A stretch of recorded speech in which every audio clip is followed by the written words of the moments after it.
Yo, what is going on, everyone? My name is Nick, or the Notorious Fantasy, and in today's video, we're going to be going in depth into my top 24 quarterback and tight end rankings for week number 9 of the 2023 fantasy football season. But before we could get into things, I would like to ask that if you guys are new to the channel and you do end up enjoying today's video, that you please make sure to hit that subscribe button down below. And while you're down there, whether you are new to the channel or not, please make sure that you leave a like on today's video. It would help me out a ton. If you want to follow me on Twitter or X, please do so at NotoriousFantasy. So without further ado, let's get into my week number 9 top 24 quarterback and tight end rankings and tiers.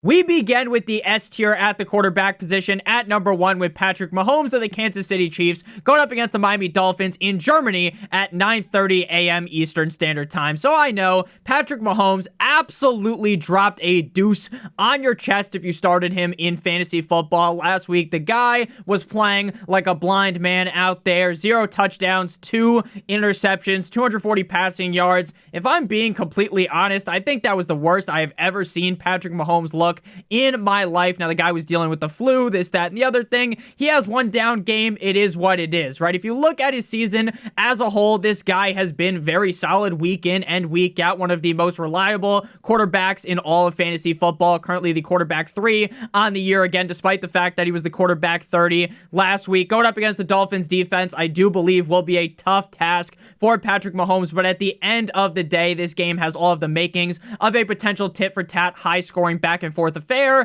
and I would be hard pressed to rank Patrick Mahomes outside of the top 5. And again, he is my quarterback 1 this week. Again, even though the Dolphins defense has been getting better, this matchup, you can smell it through the screen, it reeks of points. At number 2, we got Jalen Hurts of the Philadelphia Eagles going up against the Dallas Cowboys at home in Philadelphia. He has been a top 5 quarterback in 4 straight games. It has only fallen outside the top 10 at the quarterback position once, and that was week 1 against the Patriots. Now, on paper, this matchup against the Dallas Cowboys might be a little bit scary, and I do get that Jalen Hurts is a little bit banged up, but at the end of the day, even Jalen Hurts on one fucking leg is probably better than a majority of quarterbacks for fantasy football. This man has one of the best offensive lines in the NFL with one of the best receiving cores in the NFL, with an argument to be made that he is the best wide receiver in the NFL, and AJ Brown on his team. Jalen Hurts, to me, is a no-brainer S-tier quarterback week in and week out. At number 3, we got Josh Allen of the Buffalo Bills going up against the Cincinnati Bengals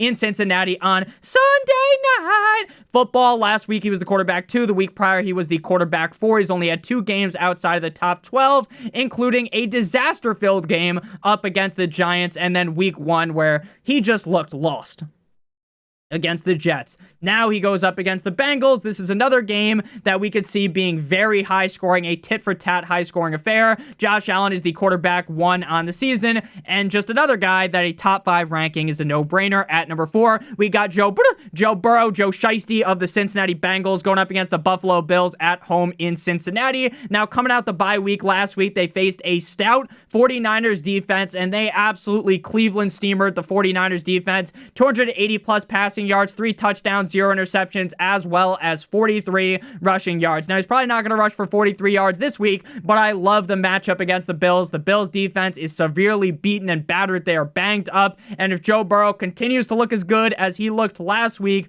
this guy might completely flip his script on the season, because if we remember the first 4 games, quarterback 31, 21, 26, and 28. Recently, he's been the quarterback 8, 14, and 4, and I think he continues on a good trajectory. At number 5, we got another AFC North quarterback. We got Lamar Jackson of the Ravens going up against the Seattle Seahawks at home in Baltimore. Last week up against the Arizona Cardinals, despite that being the wet dream matchup, the greatest matchup on earth, Lamar shit the bed as the quarterback number 28. But it feels like when they are big, the Ravens are big favorites, Lamar typically doesn't dominate as much as he should.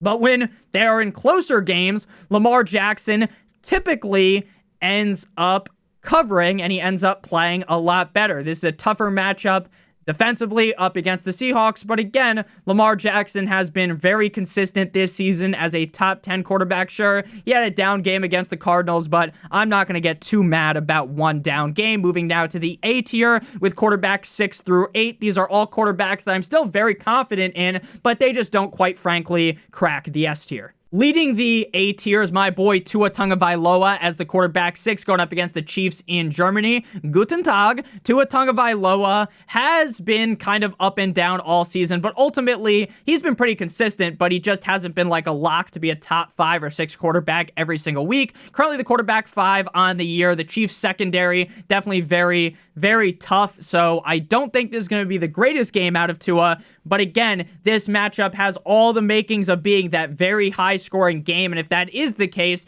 Tua could easily end up as a top 5 quarterback on the week. At number 7, we got Dakota Prescott of the Dallas Cowboys going up against the Eagles in Philadelphia. The Eagles have an elite front 7, but the secondary pretty soft.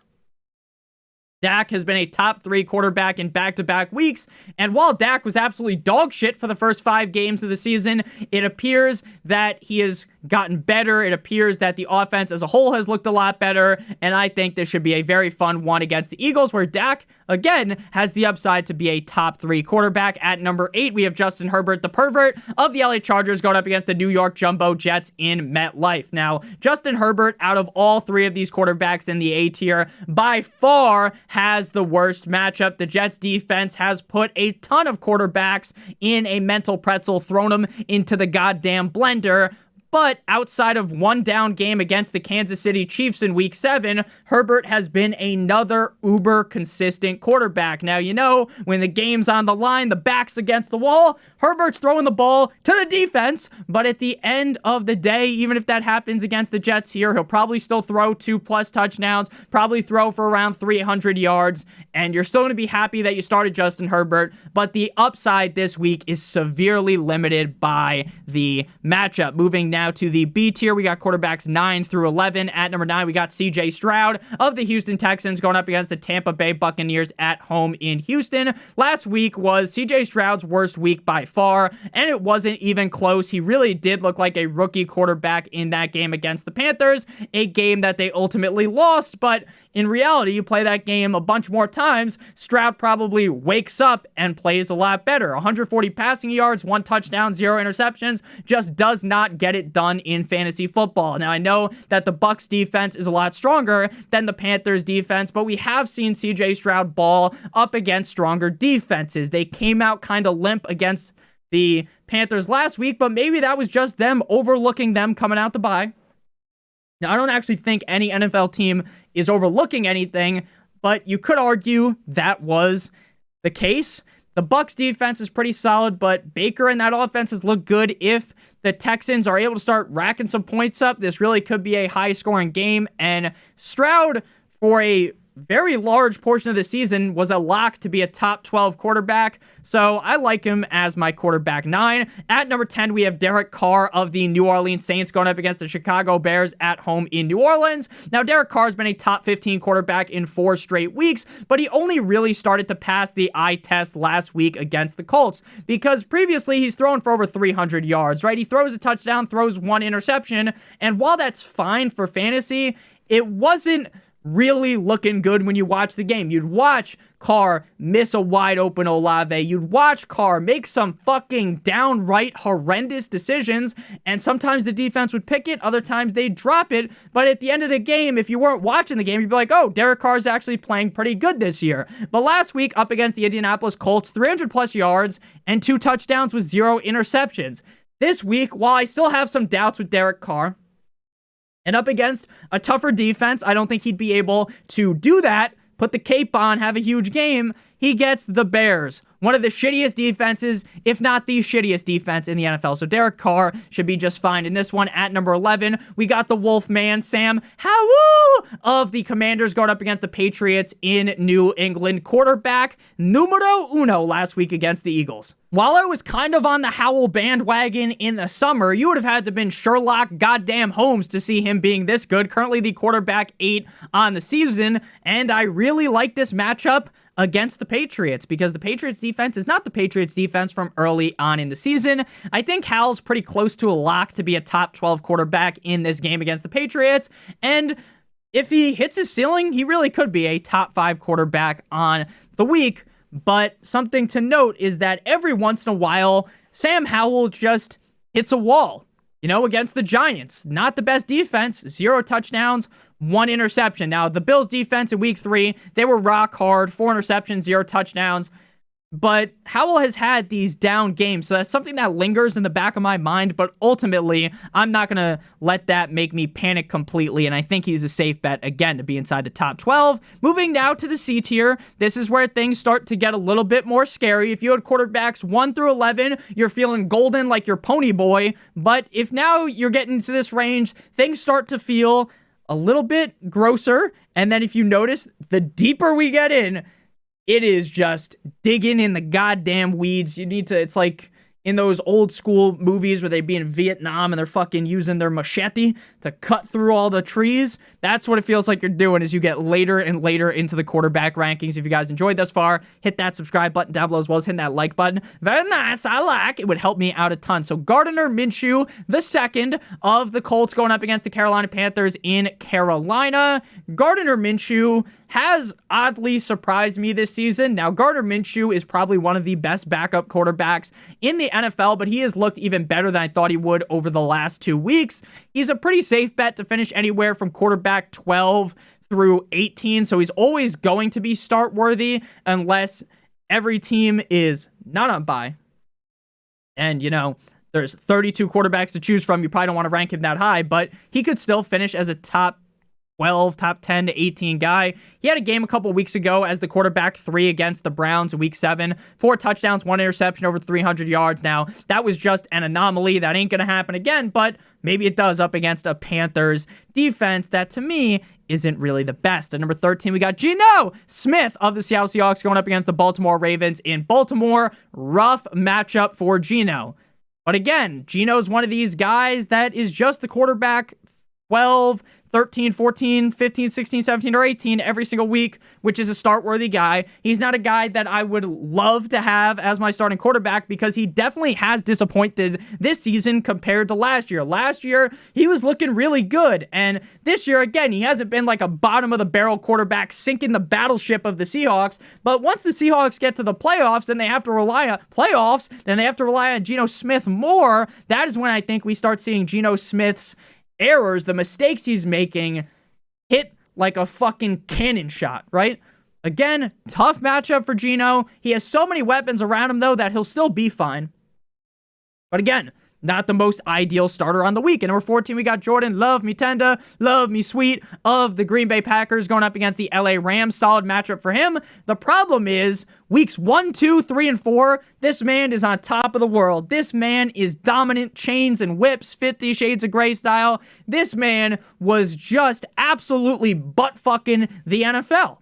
And then recently, quarterback 24, 12, and 18. Definitely looking more inconsistent. He had a game against the Raiders in prime time where he threw 3 picks, and he's thrown at least 1 pick over the last 2 games. So I'm not here to tell you that Jordan Love is some fraud like some people will be saying on the internet, but what I'm here to tell you is that maybe we need to pump the brakes a little bit on the Jordan Love bandwagon. I think quarterback 14 is very fair for him, but until he starts picking it up more, I think this is kind of the range where to see him sit in every single week. At number 15, we got Baker Mayfield of the Bucs going up against the Houston Texans in Houston. The Houston Texans defense has kind of let down over the last couple of weeks. Top 11 quarterback in back-to-back weeks for Baker. 2 touchdowns, no interceptions last week, over 230 yards, as well as 19 rushing yards.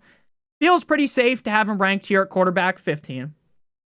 We know that there's going to be those Baker games where he doesn't look like the Baker that he's looked like a majority of the season, which has been pretty good. So you got to bake that into the ranking, which is what puts him at quarterback 15. Moving now to the D tier. Again, this is where if you're starting one of these quarterbacks here, good luck, pal. Now, again, are you completely fucked, bent over a table? No, but this obviously isn't an ideal range of quarterback to be starting. Quarterback number 16, beginning off the D tier, Bryce Young. Bryce Young has had 3 solid enough games in a row, good enough to crack the top 18, but even against the Colts, whose defense is pretty soft, even against the Colts, where this could be a higher scoring game, I just think Chuba Hubbard will probably end up in the end zone like twice. Bryce Young throws like a touchdown, maybe 2, and you end up with an okay game. He hasn't really been consistent all season, but with Adam Thielen catching so many balls, anything is possible. At number 17, we got Danny Dimes. Seems like he's going to be the starting quarterback this week up against the Las Vegas Raiders in Viva Las Vegas. Now, Daniel Jones is a guy that is ranked as the quarterback 15 on expert consensus rankings, and he is a guy that you would have to straight up strap me down and fucking try to torture me to get me to throw Daniel Jones in. Because Daniel Jones has either been the quarterback 1 or ranked outside of the top 20 every single week. He's coming off of an injury, so he might not even be 100%. I get, Nick, he's going up against the Raiders defense. This is a great matchup. Well, the Giants offense hasn't proved jack shit yet this season to show me an ounce of consistency out of Danny Dimes. At number 18, we got AOC, Aiden O'Connell of the Raiders, going up against the Giants in Viva Las Vegas. Now, Aiden O'Connell has looked good at points in the season. I definitely think he's better than Jimmy Garoppolo, as well as old man Brian Hoyer. But at the end of the day, when push comes to shove, the Giants defense has looked like, pretty rock solid, like your cock after a gas station rhino pill. So take it as you will. O'Connell gets to be the quarterback 18, but that's mainly because there's a lot of bad quarterbacks this week. At number 19, we got Mystic Mac Jones of the Patriots going up against the Commanders. Mac Jones has pulled that rabbit out of his hat twice this season. Quarterback 8 against Buffalo, quarterback 2 against the Eagles in week 1. But those good games are far and few in between. We'll start with week 1. Quarterback 2, 24, 22, 33. There's only 32 starting quarterbacks in the NFL. 31, 27, 8, and 21. Can you do something for me up against the Dolphins last week? Now I get, Nick, this is a great matchup against the Washington Commanders. They just got rid of Sweat. They just got rid of Chase Young. Mac Jones is going to go crazy. Maybe, but I don't trust him. Number 20, Zach Wilson, the MILF Hunter, going up against the Chargers. Great matchup. Problem is, he's Zach Wilson. That's really all we need to say. I think Zach Wilson could easily finish top 18-ish, but his ceiling, like if if Zach Wilson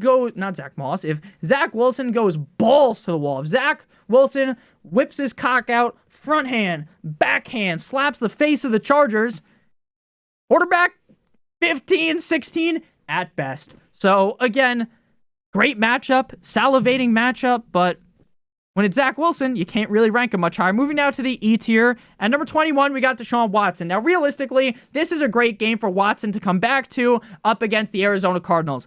The problem is, while he's off the injury report with that shoulder injury, is that he could easily re-aggravate it or, oh, my pussy hurts, and then they have to take him out the game again, just like up against the Colts. So he's very boom bust this week. I'm probably going to end up playing him in a DFS lineup. YOLO mode. He's playing the Cardinals. Maybe he goes crazy. But at the end of the day, in a redraft league, unless you are super down bad at quarterback, Deshaun Watson definitely shouldn't even be close to your lineup.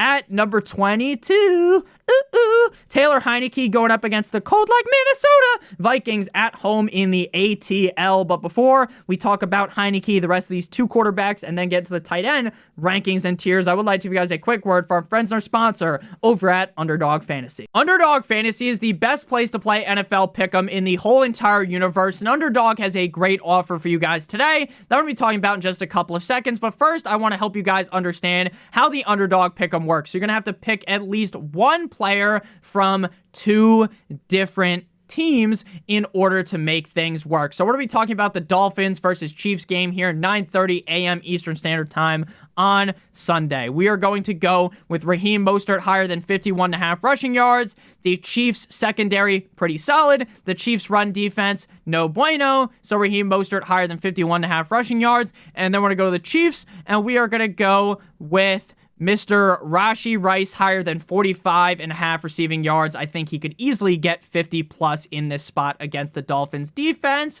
So when you match those two together, if they both hit, you will get 3 times your entry fee. If you do 3 different players, then it would be 6 times your entry fee if it hits. 4 is 10 times. and 5 is 20 times your entry fee. Now, if you are new to Underdog Fantasy and you live in one of the states on your screen right now, you can get a first match deposit bonus of up to $500. So if you deposit $500, they'll give you an additional $500. If you do 100, it's additional 100, 50 additional 50, 25 additional 25. The minimum deposit on Underdog Fantasy is $10. So all you have to do is click on the link in the video description or use promo code Notorious to activate that offer. If you have a gambling problem, please make sure that you call 1-800-GAMBLER. We are back on into things here. Taylor Heineke, quarterback 25 last week. Now, Heineke is just basically the definition of a mid to below mid quarterback in the NFL. The Vikings defense has looked a lot better recently, and honestly, I don't see too much of a difference between Ritter and Heineke. So up against the Vikings, I get earlier on in the season they were pretty shit defensively, but recently they figured it out. It just doesn't seem... Heineke's not a guy that does well with pressure, and he's going to be under pressure a lot from a defense that loves to blitz in Minnesota. At number 23, we got Tyson Bagent of the Bears going up against the Saints. Perfect ranking in New Orleans. He's going to be the quarterback 22 to 25. He's not going to do anything special, not going to do anything really cool, but he might win them the game because they're the Saints he's going against. At number 24, we got Stafford going up against the Packers in Green Bay. Stafford is listed as questionable, might play, might not play. He's going to be a game-time decision after suffering a thumb injury last week. He did not practice all week, but he has played previously without a week of practice. So, we'll see. They're going into bye in week 10. The Rams are a fucking disaster. So, we'll see. If he plays, there's a chance he taps, calls uncle, gets out of there. So, even if he does play, quarterback 24 is a little ambitious. Moving now to the tight end rankings and tiers for week number 9. If you guys have enjoyed this video thus far, please make sure that you hit that subscribe button down below. It does really help me out a ton. So, the tight ends here, we begin in the S tier with Travis Kelce, Mr. Swift, going up against the Miami Dolphins. I have heard that my Dolphins are going to put Jalen Ramsey on Kelce, which I hope they do, so that we can shut him down. But they probably won't. They'll probably put Baker on him, and Baker is going to get fucking cooked by Travis Kelce. He got put in a blender by Dallas Goedert. The tight ends just dominate the Dolphins like fucking Shaq in the paint, and it's going to be hard to watch, and Kelsey's probably going to score maybe 40 points in this one. At number 2, we got Mark Andrews going up against the Seattle Seahawks. Now, I know what you might be thinking. Nick, where's TJ Hawkinson? Well, with Jaron Hall under center, he has to move to the A tier. Andrews had a bit of a down game last week, but so did the whole Ravens offense. Passing-wise, he scored a touchdown last week, 40 receiving yards. Nothing to scoff at. He is one of the second or third best tight end in the NFL. You start him every single week, even if the matchup isn't the best. Moving now to the A tier, tight ends 3 through 5. At number 3, we got Dalton Kincaid going up against the Bengals in Cincinnati. A great matchup for the tight end position. Back-to-back weeks inside the top 8 at tight end. And with Dawson Knox one time, if you're with me. Now on the IR, the floor is very high. The ceiling is even higher. Kincaid scored a touchdown last week. Probably going to see 7 to 8 targets in this one. This should be his best game yet. At number 4, we got TJ Hawkinson going up against the Atlanta Falcons in Atlanta. Back-to-back weeks as the tight end number 4. Again, while I'm worried about Jaron Hall, he probably just force feeds the rock to the tight end, TJ Hawkinson here. He has had 4 straight games with 8 or more targets. Again, I'm a little bit scared when I play him, but I can't rank him lower than this. At number 5, we got Dallas Goedert going up against the Dallas Cowboys. Dallas versus Dallas. Tight end 19 last week, 5, 15, and 2 over the last 4 games. Tight end 8 on the season. Cowboys defense definitely not the best up against the tight end. Dallas Goedert is the starting tight end on one of the best offenses in the NFL with one of the best quarterbacks in the NFL that uses the tight end. You have to rank him highly every single week. Moving now to the B tier, we got Taysom Hill at number 6. Now, I know Taysom Hill is about as risky as going into intercourse with your condom ripped in half, but at the end of the day, sometimes guys just want to have fun. Tight end 3, 6, and 6. Nick, the song's Girls Want to Have Fun. I know. Tight end 3, 6, and 6 in back-to-back-to-back weeks. Again, do I trust him blindly? Fuck no, baby. But up against the Bears, magic is going to happen. He has been catching passes. He's been throwing the ball and running the ball. When have you ever seen a tight end do this? The answer is never, never, never. At number 7, like the Lil Mabu song. At number 7, we got Jake Ferguson of the Dallas Cowboys going up against the Philadelphia Eagles in Philadelphia. Tight end 11 last week, 4 for 4 like he was at Wendy's for 47 yards and a tug up against the Rams. I know Deshaun Watson was happy seeing him get that tug there. Going up against the Eagles, solid spot for him. The Eagles definitely not the best up against the tight end. Again, all of these guys in the first 3 tiers, S tier, A tier, B tier, you can make arguments between them. You might say, Nick, Jake Ferguson should be in the A tier, or Nick, I think I should just have Kelsey in the S tier, right? Have all the arguments you want. These are all guys that are no-brainer, stone-cold locks to be starts in your lineup. If you have them, you probably didn't even have to watch this section of the video. Number 8, we got Schultz against the Bucks at home in Houston. Now, prior to the bye week, he was the tight end 2, 6, and 6 last week against the Panthers. Tight end 36, but again, that was a bad game out of CJ Stroud. The offense definitely did not look like it was humming as much as earlier on in the season.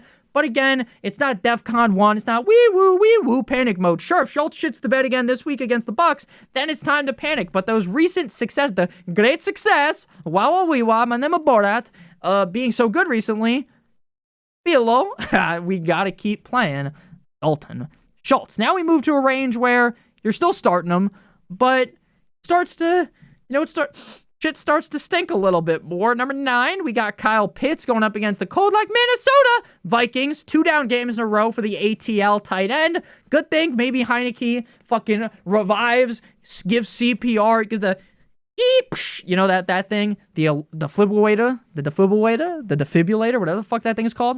I saw someone in Newark get that when I was walking to a Devils game with my friend and a woman that might have been my fiance. I don't remember. I don't remember who it was. She's not watching this, so it's okay. I only say that because it's funny. I don't think I was with her. I think I was with a different woman. But the only woman I love is my fiance. So shout out to her. Love you, Nicole, if you're watching. Again, sometimes I say these things because they're funny, not because you're meant to take them seriously. Just remember that. And chat. Just remember that chat as if I'm like a fucking streamer, like I'm iShowSpeed or some shit, gonna whip my cock out on stream next time, right? Yeah. Chat. Fuck is wrong with me? Comment section. Don't panic. And again, most people don't even get this far. So if you get this far, I hope you got a good laugh out of that. Probably did. My dad might be watching this video. My dad watches every single video. Shout out to my dad. He probably also thought that was funny. So again, back to Kyle Pitts.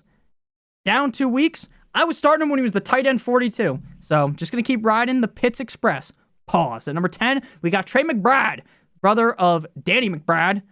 We got tight end 9, ECR, going up against the Browns. Tight end 1 last week. I don't like this matchup at all. I don't trust Clayton Looney Tunes. That's all, folks. But this is a big but. Shout out Lisa Ann. Maybe Clayton Tune just force feeds the tight end, which is very possible. So again, am I clamoring to starting McBride? No, but I probably would because, again, there's a bunch of teams on bye. So this is where we land. At number 11, we got LT, and we ain't taking LaDainian Tomlinson. We ain't talking Lawrence Taylor. We're talking Logan Thomas of the Washington Commanders, going up against the New England Patriots in New England. Back-to-back weeks as a top 14 tight end. Probably won't be a top 5 tight end, but pretty safe bet to finish in this range. Moving now to the D tier. This is where all hell breaks loose. Tight end 12, Cole Kmet going up against the Saints in New Orleans. This man had 10 targets, 10 receptions last week for 79 yards. The problem is the last 2 games with Tyson Bagent, before that, 0 targets and 3 targets. So again, I hope maybe him and Kmet just have this 5G LTE peanut butter and jelly connection, but in reality, it's probably more like soda and those things that you drop in the soda to make it explode, those white things, mints, whatever the fuck they're called. It's probably going to explode right in our face. Pause. At number 13, we got David Njoku going up against the Arizona Cardinals. Njoku has been so good without Deshaun Watson. Now Watson's back, probably to sink the ship of Njoku. At number 14, we got Luke Musgrave. We talk about this every single week, but if you look at like all the advanced statistics, the nerd, the virgin stats, you will figure out that Musgrave fucking jumps off the screen in those stats. The problem is, in the real stats that matter, the targets, the receptions, the touchdowns, the receiving yards, he doesn't do too much. But again, all those stats point towards a great game coming for Mr. Musgrave. At number 15, we got Michael Mayer of the Raiders going up against the Giants at home in Viva Las Vegas. Now with Aiden O'Connell, I finally start to have some hope for Michael Mayer. Definitely not the best matchup, though, against the Giants. At number 16, we have Jonnu Smith. Jonnu Smith is probably the safest bet out of all of these guys because he's had multiple games inside the top 5 at tight end. He's had 2 down games in a row, but you could probably just blame Desmond Ridder, the Riddler, for that. Next up, we move to the E tier, tight end 17 through 18. Again, these are all the start-worthy guys. Once we get past, things were gross in the last year.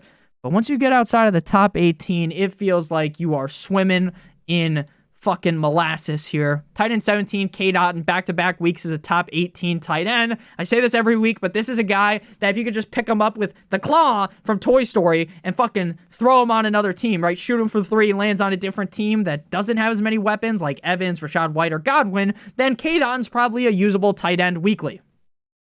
He's only really usable this week. I like the matchup, but it's because a lot of teams are on bye. At number 18, we got Gerald Everett, who seems to be good to go for Sunday. Missed last week against the Bears, but both of the prior weeks, he was a top 10 tight end. You need a touchdown out of Everett because he's going to get you 15 to 30 yards every single game. Maybe if you're lucky, Red Panther night, he gets 45 yards, but you need the touchdown. Might not come against the Jets, but the Jets aren't the best against the tight end. Moving now to the F tier. Again, this is the fuck it tier. You're in this range. You're probably very, very sad if you got to start any of these guys. Hunter Henry of the Patriots going up against the Commanders. Wet dream matchup. Problem is they use Mike Gesicki more. Problem is Mac Jones kind of reeks. Week 1, week 2, he's on top of the world. Tight end 1 and 2. But ever since then, nothing great. At number 20, we got Tyler Higbee. Tight end 16 last week. But prior to that, things have been a doozy ever since Cooper Kupp returned. So I am kind of just steering clear away. Corvette from Mr. Higbee. At number 21, Tyler Conklin going up against the LA Chargers. Conklin's a guy that if his quarterback wasn't Zach Wilson, it was Aaron Rodgers, you would probably be getting on your knees doing the Gawk 9000 special for Conklin. Problem is, I sound like the Joker when he goes all crazy. Want to know how I got these scores? I wish I could do a better Joker impression. The only impersonation I could do is I can kind of do Donald Trump, and I can kind of also do my name is Borat. The Borat one is definitely the best. It used to be so much better. If you watch my older videos when I was doing Borat, it was so good. And my voice got a little bit deeper. My balls dropped slightly. And I sound a lot less like Borat now. Moving now to the G tier. Again, this is the pray to the football gods above that these guys score a touchdown. Donald Parham, who just somehow always gets a touchdown or two. Scored one last week. You got to hope he does it again against the Jumbo Jets. At number 23, we got Mike Likiamagasicki, the best grittier in the NFL. 3 or more targets in 3 of the last 4 games. Great matchup against the Commanders, but again, Hunter Henry being there just kind of puts things out of whack. And at number 24, we got Jawan Johnson, finally returned last week against the Colts. Probably with how much Taysom Hill has been playing, has been just completely cucked out of work.